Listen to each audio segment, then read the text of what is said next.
maraming salamat sa umaga po na ibinigay niyo po sa amin. Right now, our hearts are in tune to listen to you. Speak to us, Panginoon. Buksan mo ang aming mga tenga na hindi lamang po kami makakarinig ng isang mensahe mula sa inyo, bagkus ang mensaheng ito ay magiging daluyan na magbago kung paano kami mamuhay bilang mga anak mo. And the same way, mag-umapaw ka sa amin na sa aming paglabas sa simbahang ito, ang pag-ibig mo ang maibahagi namin sa lahat po, Lord God, ng tao na iyong nilikha. Maraming salamat po. This is all because of you. In Jesus' name, amen. Come on, let's give the best clap offering to the Lord Jesus.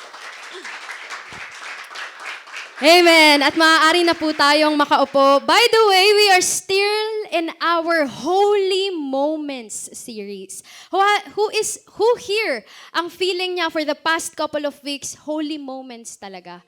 Whatever God has done in the interruption, whatever God is doing despite the failure, there's still Him. His holiness, how He's seeking us, He's chasing after us, na talagang mapapasabi ka, Lord, Ikaw to.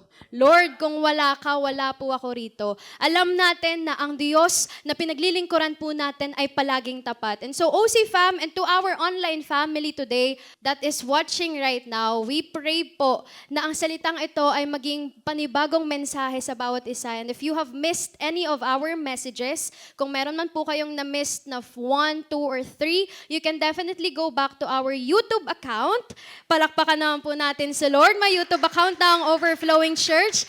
At pwede nyo pong panoorin doon. By the way, kindly like it, kindly share it to whoever you wanna share it to. And also, comment nyo na rin po kung ano man ang magrema, ano man ang revelation sa inyo ng Panginoon. So again, let me ask you a question. Are you ready this morning? Amen. May nagsabi po na 1 million ang kanyang readiness today. So I pray na yung mga clapping ministry natin, yung mga taga-who ministry natin, ay maging ready na rin. Dapat ma-level natin yung 1 million excitement. Amen? Okay, so now as we continue, we will read in Exodus chapter 3 for our message entitled, Holy Encounter. Sabihin mo nga, Holy Encounter! Okay, sino na po ang naka-encounter kay Lord? Amen. Have you ever encountered God ordinarily? Amen. Sino po dito gusto niya ordinary encounter with God? Amen. Sino po dito ang gusto niya holy encounter with God? Amen. Alam niyo po ba ang ordinary encounter at ang holy encounter, wala po yung pinagkaiba. The moment God encountered you, all of those, no more ordinary, no more holy. Everything is just because of God. And so with this holy encounter, we will learn kung paanong ang Diyos po na pinaglilingkuran natin will and can turn all of our ordinary moments into holy encounters. And so by the way, last month, nagkaroon po tayo ng divine encounter for our I2I batch. Exodus, can I see the hand of the people present nung time na yon? Yes, amen. Even from pilot batch Genesis, ang dami po, no? Taas niyo po kamay niyo para makita nilang madami. Amen. Diba? Marami po talaga nung time na yon. And I remember telling our leadership team na ito po ang pinaka-paborito kong encounter. No favoritism, Ate Riri. Talagang ito ang favorite encounter ko. Why? Because I could remember that moment na kaya ko siyang gawin ngayon, na kapag inaalala ko siya, mas gusto ko na lang lumuhod sa likod at magpuri sa Panginoon. And if you had that kind of encounter, I want you to keep holding on to that moment. Huwag mong hahayaan na yung encounter mo kay Lord maging alaala na lang. Maaring yung past relationship mo, yung past heartache mo, magiging memory, pero dapat yung moment natin with God will always remain holy. And so after that mountaintop moment, do you know what a mountaintop moment is, mga kapatid? Amen? Alam niyo po yung shape ng mountain? Ano pong shape ng mountain? Triangle. Kala ko may magsasabi ng square, no? Ang heart? Wow, amazing. Bago yan na. So sa atin po, alam natin mula pagkabata na ang shape po ng mountain, ng mga bundok, ng vulkan even, is triangle. Sa taas po ng bundok, ano pong tawag doon? Sige po. Peak. P-E-A-K. peak, no? So yung peak po ay nasa pinakataas, nasa pinakababa. Nasa pinakataas. At tayo po, meron tayong mga pinakamataas, very best holy moment with the Lord. As in, hindi siya malilevel ng holy moment mo ngayon dun sa peak na yon na-encounter mo ang Panginoon. And if you had that mountaintop moment, maybe sa mga nag-aaral dito, ang kanyang mountaintop moment was nung nakapasa siya sa admission ng school na gusto niyang pasukan, or naging summa cum laude, valedictorian, or sa mga nagtatrabaho naman po, maaaring ang mountaintop moment nyo ay yung natanggap kayo sa trabaho. O kaya naman nung kayo ay na-promote.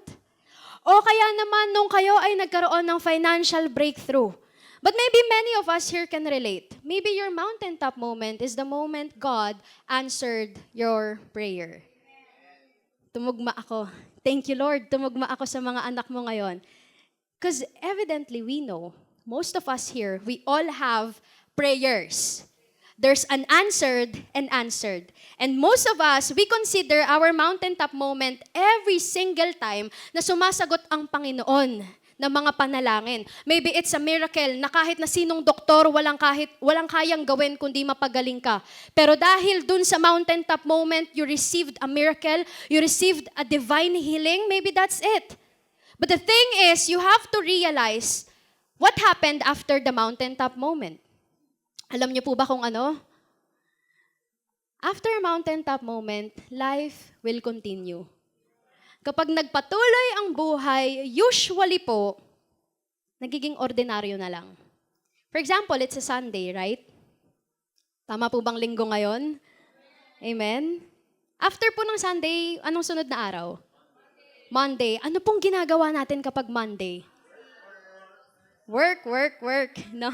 School, oh? Of course, we go to school. Sino ba po ang walang ginagawa? Sige. Yung kapag wala kang ginagawa, sleep. Ang sarap. Kain, tulog. Grabe talaga.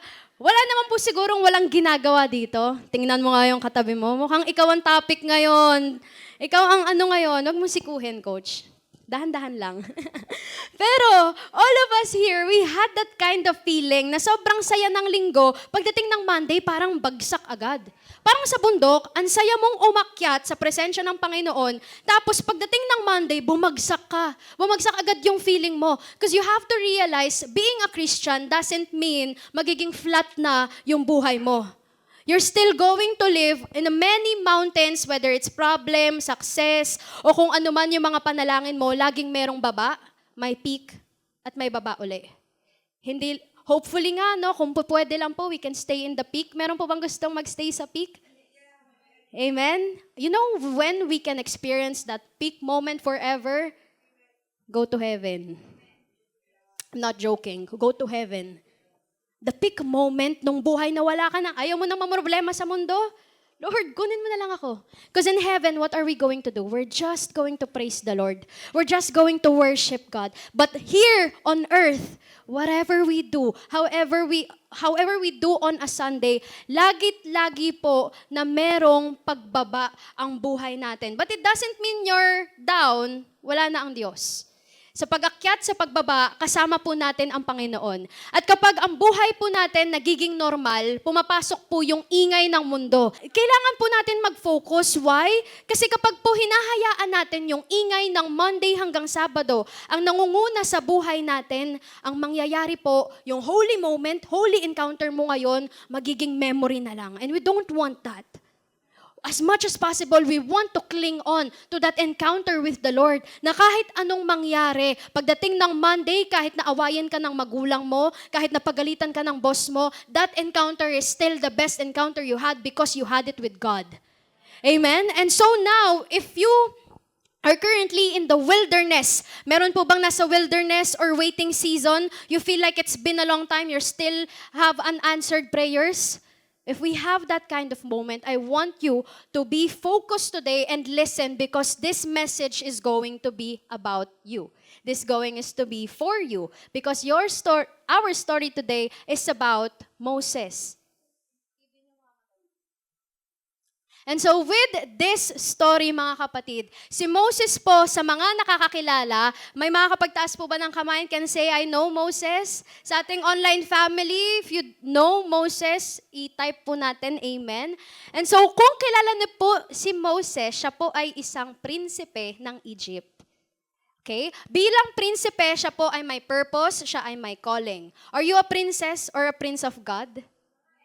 Amen? If you are a princess, a prince of God, you have a purpose, you have a calling. Just like Moses. However, ang kwento po ni Moses, noong bata po kasi siya, yung Pharaoh po ng Egyptian, natakot po na dumami ang mga Israelites, na kapag sila ay dumami, magrebelde ang mga ito, at ang mismong Egyptian ang mapalayas sa sarili nilang bansa. And that's understandable. Being afraid is understandable. Even if you're a leader at may takot kang ganon, that's understandable. You know where it went wrong? Kung ano yung naging reaction niya based dun sa fear na naramdaman niya. At tayo rin po, you have to be careful how you react when you're afraid. Because this Pharaoh, dahil po meron siyang takot na possible ganon ang mangyari, ipinapatay niya po lahat ng batang sanggol na lalaki. Bata na, sanggol pa. Talagang patay kung patay. Uubusin lahat ng sanggol na lalaki para hindi na po dumami ang mga Israelites. Is that fair? Is that right? It's never right. Whatever you do, if you murder someone, it's still murder. Ano man ang intention mo, mali pa rin ang mali sa paningin ng Panginoon. And so with this, inilagay po ng parent ni Moses siya bilang baby sa isang basket at pinalutang sa river. And you know what? The topic one that we had was holy interruption. This is where a holy interruption happened for Moses. When the princess of Egypt saw this basket with Moses inside it. I don't know what your holy interruption was simula ng buwan na ito. Ngunit I want you to remember na itong interruption na to, you cannot say it's ordinary. Dahil sa laki po ng river, for a princess of Egypt to see the baby Moses, that's only God. It's very impossible. Kahit na sabihin mo at ipanalangin mo na, Lord, sana makita po to ng isang prinsesa. Prinsesa po yun. Ang tindi po ng interruption ng Panginoon, hindi basta-basta. And then growing up, nung lumaki na po si Moses, he learned na hindi po siya isang Egyptian. Isa po siyang Israelita. So one day, habang si Moses ay naglalakad, nakita niyo po ang isang Egyptian officer na pinapahirapan ang kapwa niya Israelite. Then, alam niyo po anong nangyari? Napatay niya po. Sino po yung napatay niya? The officer, the Egyptian officer. What did I say earlier? Whatever your intention is, if you do it in the wrong way, you can never make it right. Wala pong kahit na anong intensyon ang magiging enough kapag si Lord ang nilalabanan mo. Kapag si Lord at commandments niya, yung hindi mo sinusunod. And so with this, from a holy interruption, now there's a failure. At kadalasan po sa atin, kapag tayo ay nag-fail, tumatakbo po tayo. Nagtatago po tayo. Because Moses, he ran away and he was somewhere down the road for 40 years. 40 years. Ikaw, ilang taon ka nang nagtatago? How many years and how long are you gonna keep hiding? Do you really think God don't see kung bakit ka nagtatago? Do you really think God don't know kung ano yung pagkakamali na itinatago mo up until now? And because the Lord is holy, yung failure po na ito ni Moses was not enough reason para hindi siya i-encounter uli ni God. And this is the story we're going to pick up in Exodus chapter 3 verse 1. If you're in the wilderness right now, I want you to watch out. Right at this moment, be very alert because God is coming for you. Now, Moses was tending the flock of Jethro, his father-in-law, the priest of Midian, and he led the flock to the far side of the wilderness, and he came to Horeb, the mountain of God. I want you to see something here para naman po interactive tayo. Sa mga nasa chat po namin, if you read Exodus 3 verse 1, I want you to see what is in there. Ano po yung ginagawa ni Moses while he was living an ordinary life? Tending the flock. Ano pong ibig sabihin ng tending the flock? Kumbaga, meron siyang trabaho. Yun yung meaning, no? Pinadali na lang. Meron siyang ginagawa, right? Tama po ba? Pag sinabi po bang tending the flock, trabaho po ba to o tatamad-tamad lang? Trabaho po ito. And so, I want you to know that even Moses, from being a prince, living an ordinary life, he's doing something. So ngayon, ang question natin, prince ka ba? Tanungin mo nga yung katabi mo, prinsesa ka ba? Tanungin mo si tita, prinsipe ka ba? Sige tita, tanungin mo si Timothy, Vince. Natanong niyo na po? Nginitian lang kayo, no? Prinsesa ka ba? Prinsipe ka ba? Bakit tatamad-tamad ka? Bakit wala kang ginagawa? Bakit hinahayaan mo na yung calling at purpose mo, tinatakbuhan mo? Si Moses nga, na dating prinsipe, he's living an ordinary life, but he's living a faithful one. I want you to see that whether you are running away from something or you're living an ordinary life right now, it doesn't give you the right to do nothing and be lazy. Kahit na maliit po yung ginagawa mo para sa kaharian ng Lord, yung mere fact na nakikinig ka ngayon, nanonood ka online, that's a big thing. Kaya po, kung ano man po ang season natin ngayon, do not waste it. Huwag mong sasayangin. Huwag mong hahayaan na yung moment na kasama mo ang Diyos, magiging sayang na lang dahil naging tamad ka, dahil natakot ka, dahil nagtago ka. Si Moses po, he was living an ordinary life and still he's faithful. And I want you to tell that to yourself. I am living, Glyza is living an ordinary life. Hindi po ako prinsesa, but I know to myself and I want God to tell it to me one day that I lived a faithful life.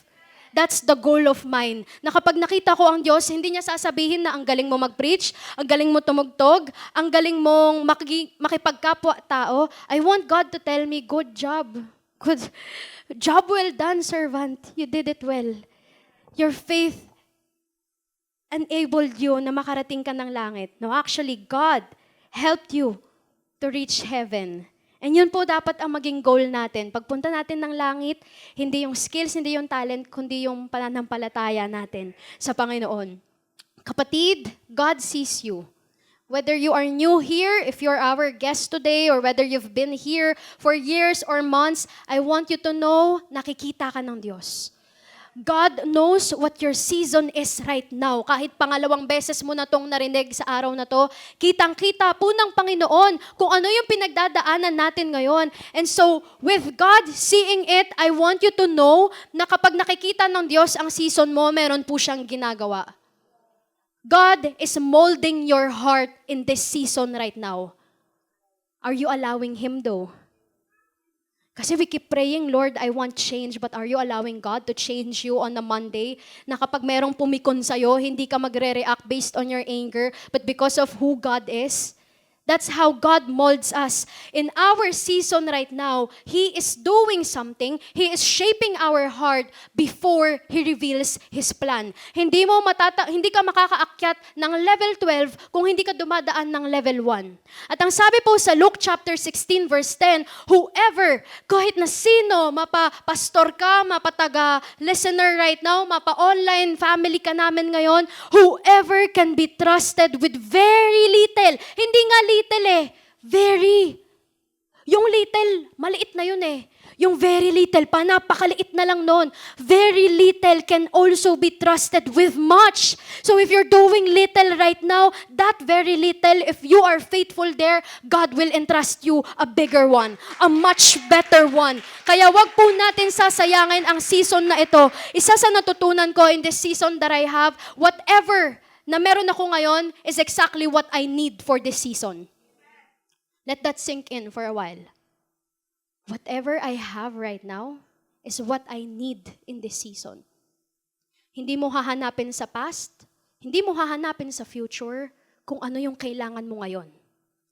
Kung ano ang nandito, ito yung kailangan mo. Kung sino yung kasama mo, yan ang kailangan mong maging kasama. Kung sino o ano yung pinagdadaanan mo ngayon, mahirap man, madali, masakit man, o victorious man, that's exactly what you need for this season. So do not stop just because you feel tired, just because you're exhausted. Huwag mong hahayaan na yung season mo ngayon ay magiging permanent setback mo.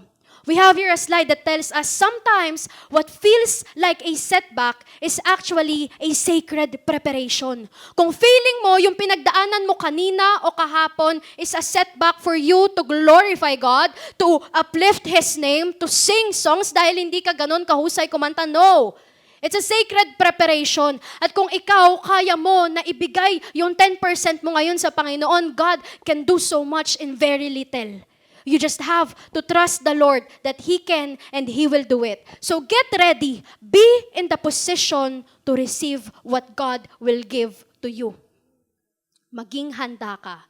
Dahil kapag handa ka, ano man ang ibigay sa iyo ng Diyos, mapapahalagahan mo at magagamit mo ng maayos. Pero kung ipipilit mo ang gusto mo that this is what you want for this season, you're just gonna grow tired.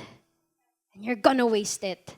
And we don't want a wasted season. Tama po ba? And so as we continue in Exodus 2 and 3, there, the angel of the Lord appeared to him in flames of fire from within a bush. Moses saw this bush was on fire, pero hindi po ito nasusunog. Usually, lahat ng mga bagay na ating nililit up in fire o inaapuyan, it would end up na masusunog. Maliban po sa tubig, yun na pala yung example kanina. Yun yung hinahanap po namin kanina. Maliban po sa tubig, kapag inapuyan nyo yung tubig, wala pong mangyayari. Tama po ba? Pero yung mga bagay, most of the things that we have, pag inapuyan nyo po yung damit nyo ngayon, masusunog po yan.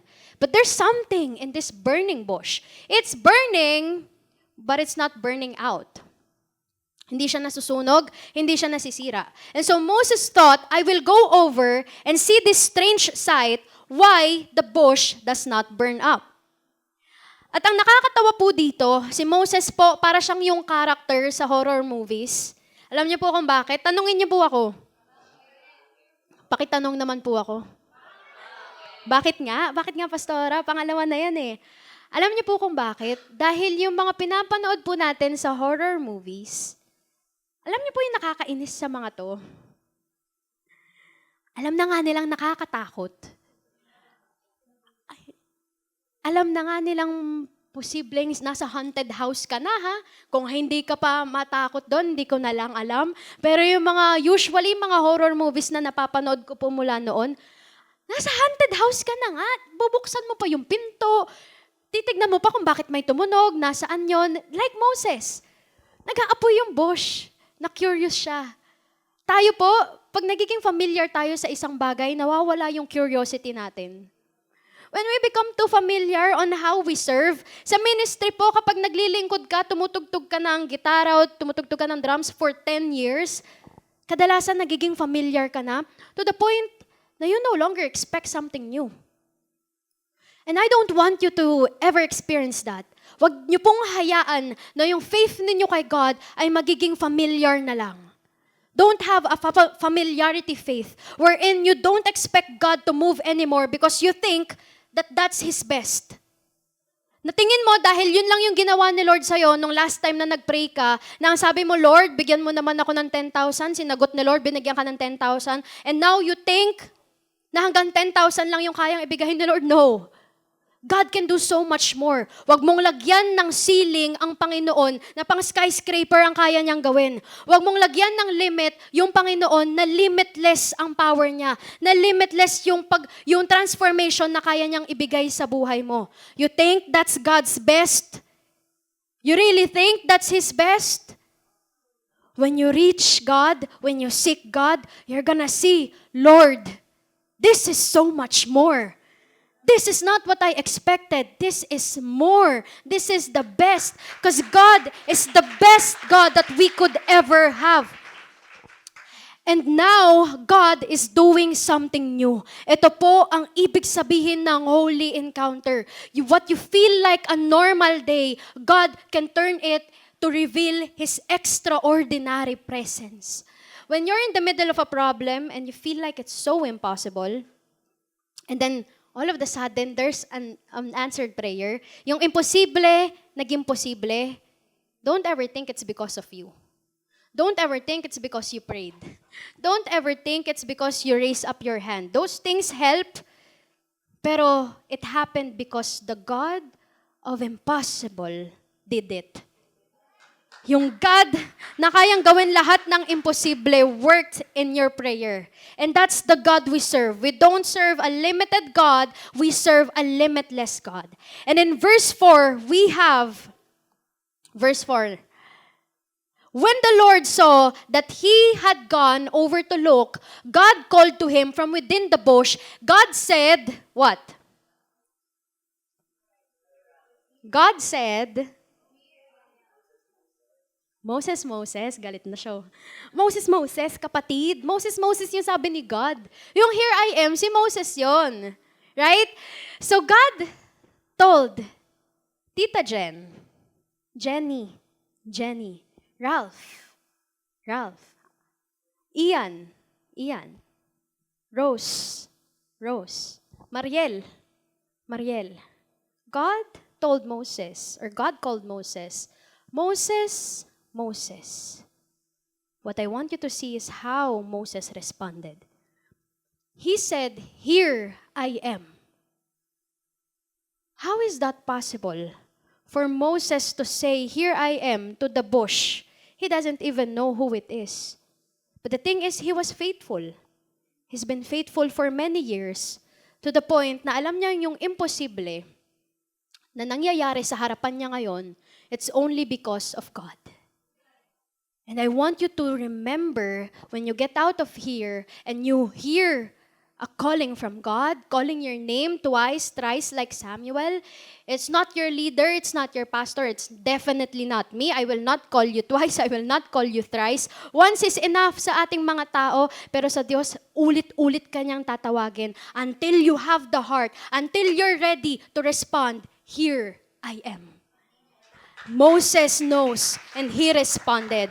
And so whatever feels like a routine, paulit-ulit na lang po, pastora, pag labas natin ng simbahan, aawayin na naman ako ng partner ko, papagalitan na naman ako ni mama, ni papa. I want you to hear this from the Lord, where God, maybe this is His way of telling you, now's the time. Now is the time where I'm calling you, when I'm calling you, and where I want you to go. Ngayon ang oras na tinatawag kita. Kaya mo na bang sumunod? Susunod ka na ba? Maaaring hindi mo kaya, pero I want you to have the answer to that second question of mine. Susunod ka ba? Kasi kung hindi mo kaya, pero may heart kang sumunod, God can turn it into something. And you know, the God that we serve is very personal. He is very intentional. Yun yung love na love ko kay God, na sobrang intentional niya po sa ating mga anak niya. Kahit nga noong bago po natin siya kilalanin, He's already personal and He's already intentional. Kaya po, alam ng Diyos kung ano yung puso mo, kilala ka niya, and He want to meet you right where you are at this moment. And wherever you are right now in your season of your life, I want you to remember na kung kaya mong ibigay kahit 10% lang, kapatid, kahit 10% lang kaya mong ibigay sa Diyos, God will help you feel the 90%. What if, Pastora, I can only do 1%? What if that's the remaining strength I have? After so much pain, after so much heartbreak, after so much trauma, what if it's only 1%? You really think God cannot do much in a 1%? 1% is 1%. The remaining, the 99%, God will give it to you. You just have to have the heart to give whatever you have right now for the Lord that we serve. And in verse 5, finally, when Moses said, here I am, Lord, God told him, do not come any closer. Huwag ka nang lumapit. Take off your sandals, for the place where you are standing is a holy ground. Do you know? Alam mo ba na yung lugar kung saan ka nakaupo ngayon, yung lugar kung saan ako nakatayo ngayon, it's a very holy ground. So you're not just sitting in the church. You're sitting in a holy ground. Holy ground is where God's presence is. So we have to differentiate na itong holy ground po na ito, or itong church, this is not a holy ground without the presence of God. This becomes a holy ground because the presence of God is here. Do you acknowledge that? Every time we ask you, kapatid, did you feel the presence of God? If you say yes, it's not because of us. Because God is here. And para po sa aming mga pastor, sobrang saya po nun na malaman natin na nandito ang presensya ng Panginoon. And so sa atin pong mga tao, sa bahay po natin, ano yung normal na ginagawa kapag may bisita? Bago ka pumasok sa bahay ng isang tao, what do we do? Nagtatanong kung ano yung pagkain, kung meron bang pagkain, kakatok, pastor, tama. Pagbukas na, papasok na lang dire-diretso talaga, Vince ha, hindi kita i-invite sa bahay namin. Ano ba yung tinatanggal natin bago pumasok? Paa yung tinatanggal. Galing. Pag paa po yung tinanggal natin, ako mahirap po yan. Tsinelas, sapatos, sometimes okay na yung medyas na maiwan, no? Galit na galit naman, Kuya Budge. So sa atin po, tinatanggal natin yung sapatos. In our faith in God, there is something you have to remove when you enter His holy ground. Not literally your shoes. But you know why sandals yung pinapatanggal ni Lord kay Moses? Kasi yung sandals madumi. Pinanlalakad natin yan eh. Anong putik, anong tae ng kambing siguro, yung natapakan kung meron man, ano man yung dumi na nandoon, it's dirty. In essence, when you come into the presence of God, you have to remove that dirt. What is this dirt, Pastora? It may be your pride. It may be your secret sin. Secret lang natin to, Lord. Ayoko pang bitawan. It may be your vices. Ano yung mga vices? Nagiinom, nagyoyosi, nagda-drugs, nakikitaya kapag may patay. O kung ano pa po yung mga dami niyo pong nakarelate, mukhang wag po tayong ganito, no? Pero marami po tayong dirt sa katawan natin, even the things we don't know, but as long as it separates you from God, that's dirty and you have to take it off. What happens when you take it off? You actually allow God to work in you na linisin ka niya. And here's the thing, kapatid. When you enter this church, since this is a holy ground, you obviously come in dirty. Kasi posibleng may inaway ka sa labas ng church. Hindi ako nginitian netong usher Ba't di ako nginitian neto? So let's say, because we're all dirty. We all are sinners. But here's the thing, I don't want you, God doesn't want you to get out of this place still dirty. Kasi holy ground eh. When you're in the holy ground, the holy presence of God, there's transformation. There is something from the old becoming new. So every time you enter the presence of God, and when you get out clean, you get out healed, you get out called, you get out to have and do His mission. And sabi po ng Psalm 24:3-4, who may stand in His holy place? The one who has clean hands and a pure heart. And having a clean hands, having a pure heart is not possible if you're not gonna seek it to the Lord. So again, kaya mo, pwede kang pumasok ng simbahan even when your heart is not clean. Because the God who's you're going to seek will clean it for you. He will purify your heart. He will clean your hands na napakadumi. Even your feet, even your body, even your soul and your spirit na ang dami-dami ng kasalanan na nakatambak dyan sa katawan na yan. Lilinisin po yan ng Panginoon. Because holy encounters have a purpose. Meron pong purpose kung bakit tayo ini-encounter ni Lord. Not just for you to say to your katabi na na-encounter ko si Lord ngayong Sunday. We can say that. I'm not stopping you to say that. But the thing is, when God encounters us, He wants to reveal Himself and reveal what He wants you to do. So, hindi lamang po ni-reveal ni Lord that He is holy. Now, He's gonna tell Moses what does He want for Moses to do. In 7-10, I'm gonna read it. I have indeed seen the misery of my people in Egypt. I have heard them crying out because of their slave drivers. And I am concerned about their suffering. So I have come down to rescue them from the hand of the Egyptians. If we can skip it. And now, the cry of the Israelites has reached me, and I have seen the way the Egyptians are oppressing them. Here's the call. Here is the mission. So now, go. I am sending you to Pharaoh to bring my people, the Israelites, out of Egypt. God is telling you, someone, not everybody, but you right now, if this message is for you right now, God is telling you, go. Do it. I gave you the mission. I gave you the purpose. Now I want you to go. That's God telling you, now I want you to go. When was the last time we ever experienced God?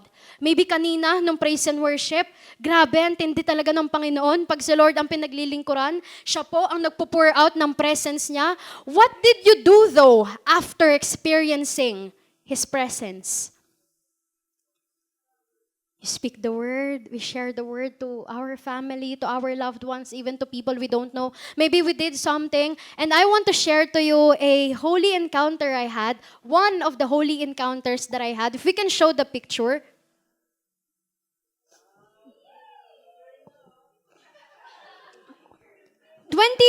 Twenty years, grabe naman yung 20 years. 2020 or 2021 po ata. 2020 na lang para sure. Bago po ako maging pastor, ang tawag po sa akin ng mga kabataan, even ng mga pastor noon, Ate G. Yan, ang cute no? Parang gangsta Pero, yun po yung tawag sa akin. As in, wag niyo na pong tawagin ha, hindi ko po kayo kakausapin pag yun yung tinawag niyo sa akin. So, this picture is actually taken from a video. Ang tawag po dito ay Kids Zone, and we were teaching about how to pray. So, nasa YouTube pa rin po yan. Makikita niyo pa rin po yan. Okay lang yan, cute naman ako dyan Pwede na yan. Sige, next niyo na po. Alisin niyo na po yan sa screen. Why am I sharing that? That's one of my holy encounters. Because I was in the season of my life then. I was quitting church. I was really going to quit church. For many Sundays, absent po ako noon. And that specific Sunday, bago po i-launch si Kids Zone, absent din po ako noon. Naka-receive ako ng message kay Pastor Cliff or Pastora Nix. Pinapapunta ako ng church.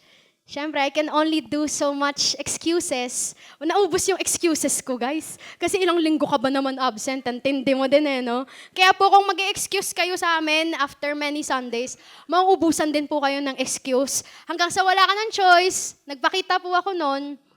And so the people there, may mga kasama po kami mga leaders din po noon. Tapos sabi sa akin ni Pastor, magpa-plan sila or nagpa-plan siya na mag-create ng video kasi pandemic po noon. So mga 21 or 22 na nga po ito talaga. Mag-video po para yung mga bata ma-reach pa rin. So nung time po na to, sabi ko lang yes. You know, God can do so much even in an unsure yes. Kasi yung sinabi kong yes para lang naman matapos yung usapan. Wala naman akong mag-commit. Bala ka dyan, pastor. Alam ko magagalit si pastor at iba po ang galit ni pastor that time. Pero sabi ko nga po sa inyo, pag ayaw mo, marami kang dahilan. Pag ayaw mo, pwede ka namang hindi na magsimba. And so I said yes. And that, now that I look back at it, it's a holy encounter with God. Because if I did not say that time, even with my 0.09% na ibibigay ko kay Lord, I won't be here standing. And every time that I remember how good God is, napapasabi po talaga ako ng Lord, ikaw talaga yun. Kasi yung picture na yun, sige sabihin na nating nakakatuwa para sa mga bata and all of that, but the heart or the work of God behind the scenes, it was really just Him. Kung nag-quit po ako sa church, wala po ako ngayon dito. Maybe someone else is standing here, pero I would have been sad if hindi ko po ipinagpatuloy yung pag-yes ko kay Lord.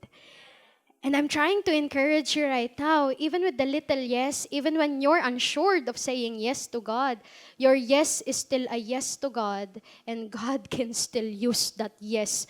So that your little, one day it will become big. And God told Moses, when he revealed his heart, this is what God is telling us today. I have seen, I have heard, I have come down. God, from His throne in heaven, God, who has so much better angels na magagaling kumanta kaysa sa atin. God, na yung mga kasama niya sa heaven ay hindi mga problema sa ulo. He came down. So if you think you don't deserve the presence of God, definitely that's true. But it's still because of His holiness. Because He is still gracious and He is loving. That He said, I have seen, I have heard, now I have come down. And this burning bush moment of Moses, it was not the main character in the story. Kumbaga props lang siya. At ikaw po ay isang bush. You are a bush right now. At ang bush po, kapag merong presensya ni God, you can also burn. You can also be the burning bush. You can be that burning bush for someone. Maybe I am a burning bush to someone here, but you are also a burning bush to someone. You're a burning bush to maybe someone na matagal nang naliligaw, someone na matagal nang tumatakbo sa kanyang calling. And whatever it is, you have to remember, yung fire na yan na nagmumula po sa Panginoon, God can do so much in that. And so if God can do so much, kailangan po natin ipagamit at ibahagi sa ibang mga tao. Kagaya na lamang po ng story natin na ito, kung hindi po dahil sa interruption ni God, kung hindi dahil ang Panginoon ay tapat even in the failure, kung hindi po in-encounter ni God si Moses, hindi po makakalabas ng Ehipto ang mga Israelites at makakapunta sa pinangakong lupa ng Diyos sa kanila. At kung hindi mo i-encounter si God o hindi mo susundin kung ano ang plano ni God para sa buhay mo, yung mga maganda pa sanang mangyayari in the future, hindi mangyayari. Dahil nag-no ka. But actually, since you're not the main character, God can still use someone else. It's just that the feeling na may mamiss ka, yun yung ayoko na. Yun na yung Lord. Sige, kahit nakakapagod, kahit na mauubos na, kahit weekend na lang yung pahinga ko, Lord, sige, kung yan yung pinagagawa mo, as long as I don't miss anything, that will be enough. That will be okay, God. I know you're gonna refill me, and let's have that heart. God, it's tiring, but because it's you telling me to go, I'm going to go. It's exhausting, but with you, God, everything will be better. Everything will be fine one day. God doesn't just meet us so we can feel good. Hindi po tayo minit ni Lord para lamang maging maganda ka, para lamang tawagin ka ni Lord na ang galing-galing mo, ang husay-husay mo, but rather, He meets us so we can go and do good. God meeting you right now is because for you to go and do good. Go and do good. 4 words. Holy encounters because God wants me to do good. God wants me to go. And as we stand up today, mga kapatid, can we all stand up? I pray that you take that fire that you received from God, that word in your heart, ano man po ang revelation ni God, ano man po ang nagrerema sa inyong mga puso o isipan ngayon, dalhin po natin yung fire na yan sa mundo na mas kailangan din ng Panginoon. Sa pamilya natin na hindi pa nakakakilala sa Panginoon, sa school, sa community, sa trabaho po natin. And in Acts 1 verse 8, it tells us that you will receive power when the Holy Spirit comes upon you and you will become my witnesses. You are currently a witness of God and you will forever be a witness of God as long as you remain in His presence and God's presence remains in us. So I want you to close your eyes today. And as you close your eyes today, I want you to remember what God has done for you right at this moment. What God has told you to do and go right at this moment. And whatever it is, I want to pray over that. Lord Jesus, you are true, you are faithful, you are loving, you are gentle, Panginoon. At ang Diyos po na pinaglilingkuran namin ay hindi bingi, hindi bulag. Alam mo po, Panginoon, ang pinagdadaanan at kung ano man pong season, meron ng bawat isang anak mo na nandirito, Lord God.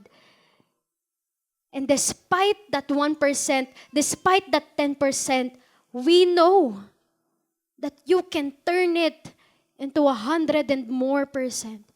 And so, Lord Jesus, with these holy moments, with this holy encounter, tulungan niyo po kami at turuan niyo po kaming panghawakan ito. Bibit-bitin namin ito sa Monday hanggang Sabado, hanggang ma-encounter po uli namin kayo sa kung ano man pong parte ng linggo na ito, Lord God. Always remind us that you are holy, Lord Jesus. that you are gracious and you are faithful and you will definitely give us what we need in this season. Tanggalin niyo po sa amin, Panginoon, ang mga bagay na hindi maganda, ang mga ideologies na hindi tama, Lord God, ang mga sinungalingan na binibigay ng mundo, Lord God. Because you alone is the truth. You are the life, Lord Jesus. So we declare, we will go out clean because you have cleaned us. Transformed because you transformed us. Healed because you're a healing God, Jesus. This is all the prayer of our hearts. And let your fire fall in us. Maraming salamat po, Panginoon. In your mighty name, we all say, Amen. Hallelujah. Salamat sa panonood, OC Fam. Kung na-bless ka sa video na to, please share it to others. Let's encourage them and let's share the good news to them. And also, kindly please like and subscribe para mas marami pang maabot at matulungan at mabigyan ng pag-asa ng simpleng platform na binigay sa atin ng Panginoon. Together, let's spread love and give hope, encourage one another. God bless you.